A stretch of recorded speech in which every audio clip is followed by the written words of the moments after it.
Alors, la conclusion, Julien Foss, je ne sais pas si... Oui, voilà, je vous avais vu. Alors maintenant, il y a une certaine pression sur vos épaules à mesure que vous vous rapprochez du pupitre, puisque on a parlé de l'État, de ses échecs, de ses grandes réussites.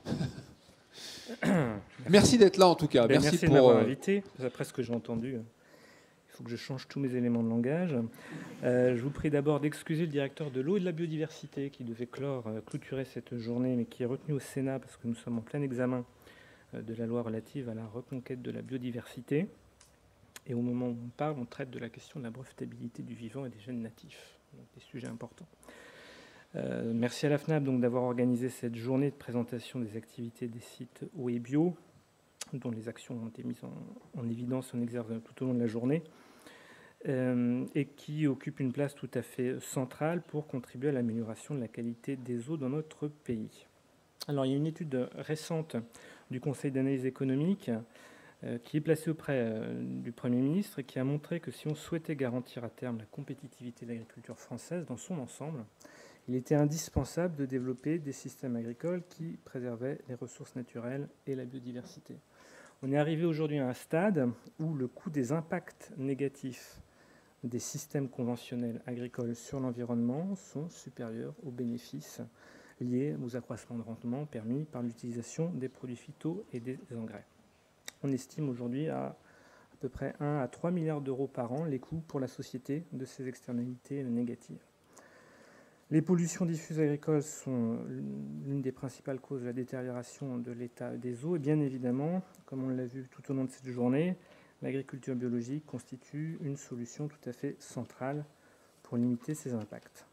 Alors depuis 2008, donc, le ministère de l'écologie soutient le développement de la bio et soutient un partenariat avec la FNAB qui était centré initialement sur 2 axes, le développement de la place de la bio dans la restauration collective et puis également le développement de l'agriculture biologique dans les zones à enjeux hauts.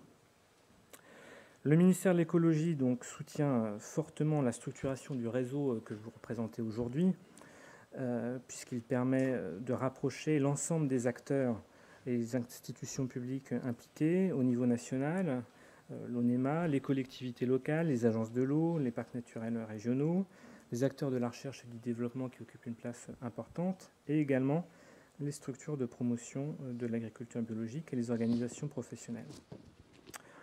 Au-delà de la question du réseau en lui-même, il y a un point tout à fait essentiel qui a été exposé très largement aujourd'hui, qui est la question de la co-construction de l'action publique locale et le moyen de faire participer, dans le cadre d'une démocratie environnementale appliquée, l'ensemble des acteurs.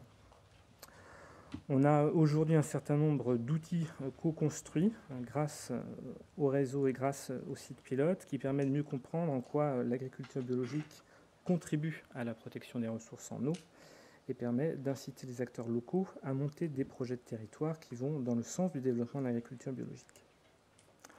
Alors aujourd'hui, donc les travaux engagés par la FNAB et les membres des sites pilotes et des réseaux commencent à porter leurs fruits, avec les 25 sites pilotes qui font l'objet d'expérimentation, d'innovation en matière d'animation, de mobilisation des acteurs, de mise en œuvre d'outils de développement agricole.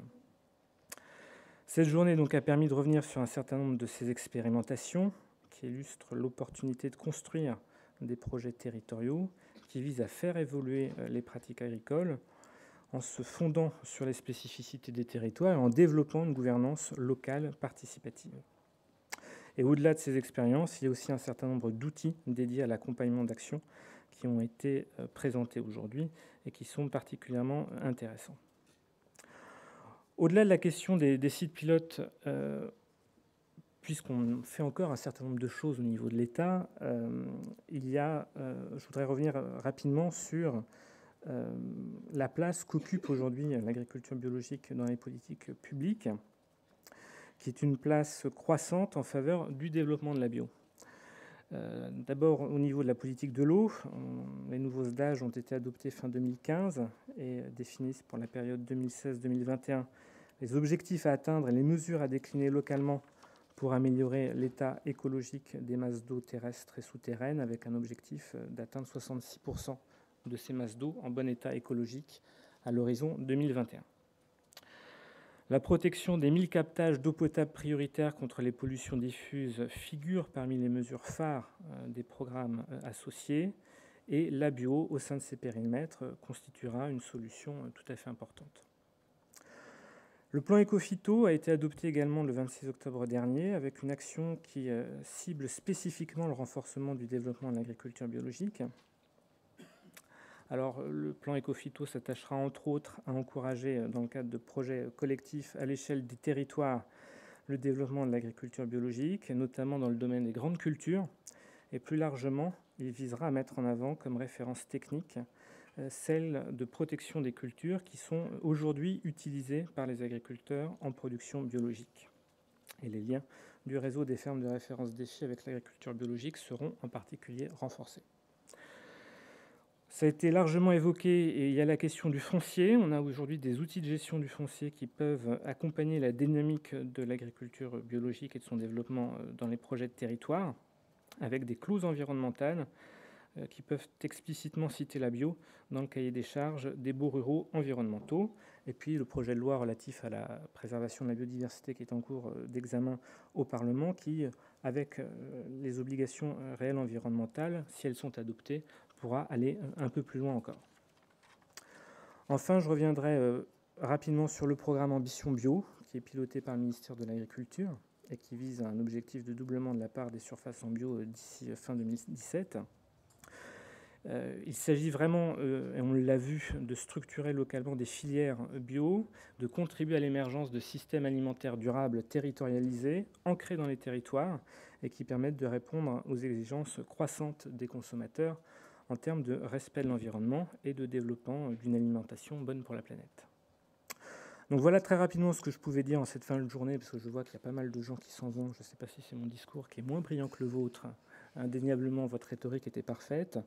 Je pense qu'on peut être en phase sur pas mal d'éléments, et je pense qu'effectivement, beaucoup d'actions qui ont été présentées aujourd'hui au niveau local peuvent être beaucoup plus pertinemment mises en œuvre qu'au niveau national.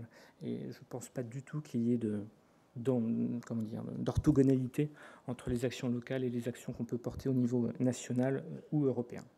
Et en tout état de cause, donc, la dynamique qui a été enclenchée dans le cadre des sites pilotes Eau et Bio doit être pérennisée et renforcée.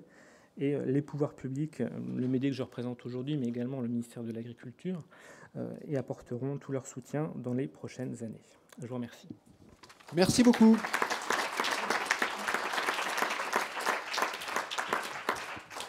Je remercie toutes les participantes et les participants qui sont restés. Tout a été filmé, donc on le retrouvera en vidéo sur notre site Eau et Bio, ce qui permettra de diffuser les éléments de ce colloque à ceux qui n'y ont pas participé. Merci encore à vous. À bientôt.